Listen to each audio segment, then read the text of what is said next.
Every 5 years, North Korea holds a Workers' Party Congress. At the one before last in 2021, Kim Jong Un was a sorry sight. The economy was a mess. COVID was sweeping across the country, and things were so bad that Kim was forced to tearfully apologise for his failures. At the most recent one earlier this year, however, the vibes were very different. Kim triumphantly declared that North Korea was in a glorious and more prosperous era, promising, quote, both sweets and bullets, with the implication being that North Korea's economy is doing well enough to both provide for its people and fund its nuke-centric military program. So in this video, we're going to look at the North Korean economy, and why it's apparently doing alright.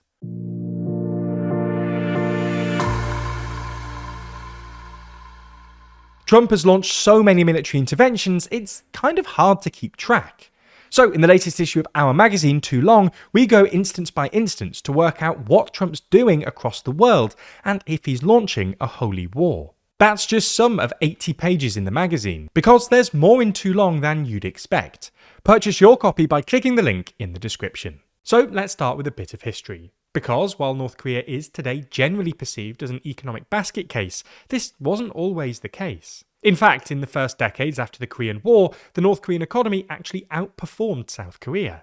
This was in part thanks to copious amounts of aid from its communist allies, China and the Soviet Union, which was then channeled into a Soviet-style command economy centered around heavy industry. According to CIA estimates, by 1960, North Korea was, on a per capita basis, substantially wealthier than its southern neighbour. However, North Korea's growth rates began to slow in the 1960s. This was in part because North Korea's first leader, Kim Il-sung, aligned himself with China after the Sino-Soviet split, prompting a steep reduction in Soviet aid. But it was also because Kim really doubled down on his policy of juche, or self-reliance, and minimised trade with the outside world. Many socialist/communist states pursued similar policies, but none to the same degree as North Korea, which even pulled back from the Soviet-led Comecon trade bloc. Somewhat unsurprisingly, this didn't work, and in the 1970s, North Korea started borrowing heavily on international markets in order to import advanced machinery, which it couldn't produce domestically. But exports remained weak, and whatever foreign currency North Korea could accumulate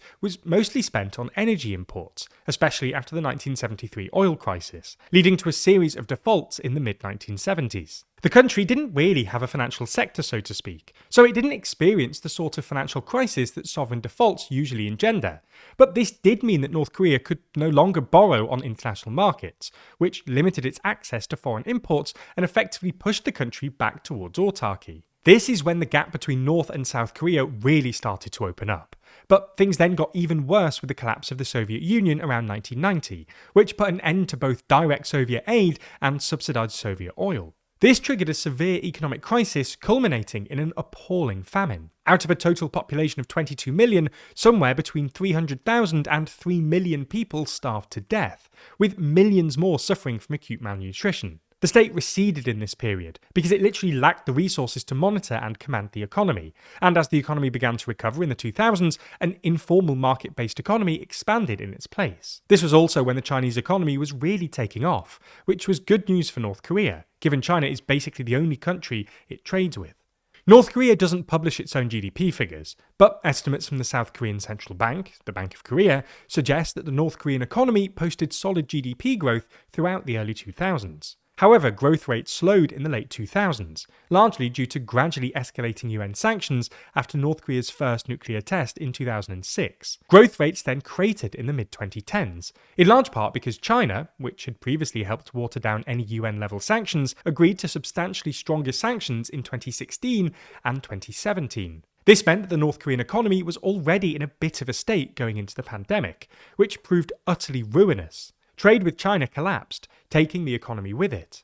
Deprived of fertilizer and hit by severe typhoons, domestic crop production plummeted, creating widespread food insecurity. North Korea's public health system was, unsurprisingly, unable to cope with the wave of infections that swept through the population. It was such a disaster that, at the Party Congress in January 2021, Kim was forced into an utterly unprecedented teary-eyed apology on national television. However, in the years since, the North Korean economy has seemingly roared back to health, with the Bank of Korea estimating more than 3% GDP growth every year since 2023. This is plausibly an underestimate as well.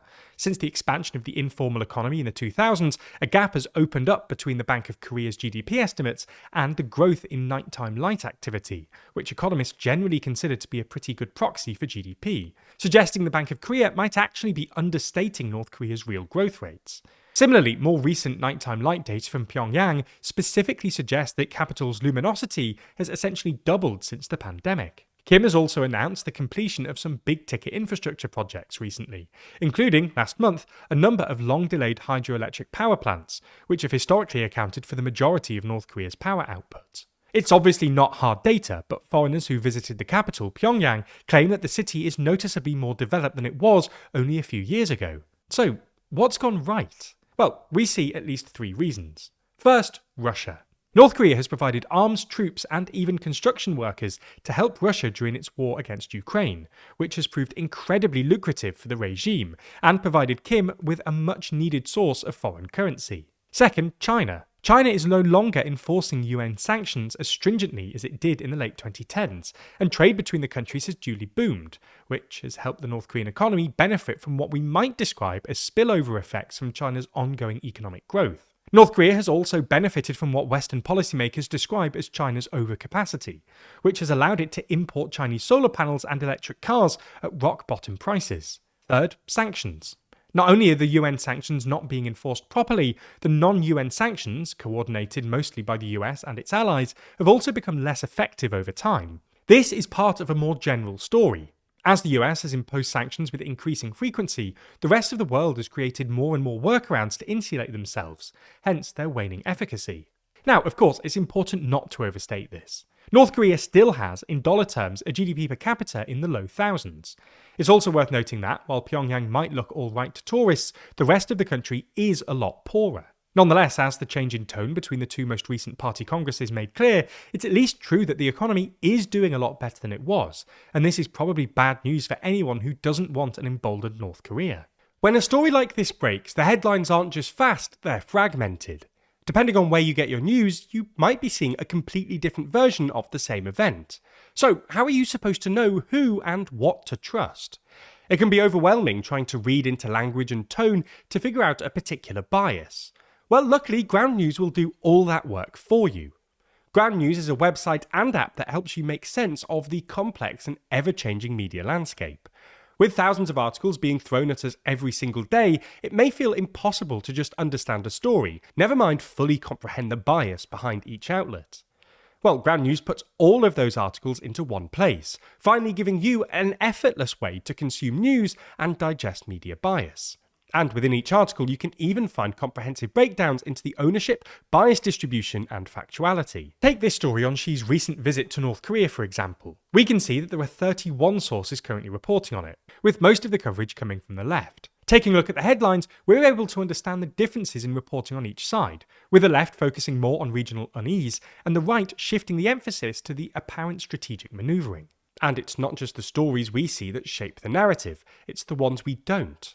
With Ground News' blind spot feed, you can see all the stories you might not have seen on your feed, both local and international, keeping you fully informed even outside of your media bubble. And this is so important, as a Duke University study finds that exposure to news blind spots can moderate positions and reduce issue polarization. So, if you want to start questioning the narrative, you can join Ground News today, and using our link, you'll get 40% off their unlimited access Vantage plan. All you have to do is subscribe through the link in the description, go to ground.news/TLDR, or scan the QR code on screen, and you'll be supporting an independent news platform working to make the media landscape more transparent.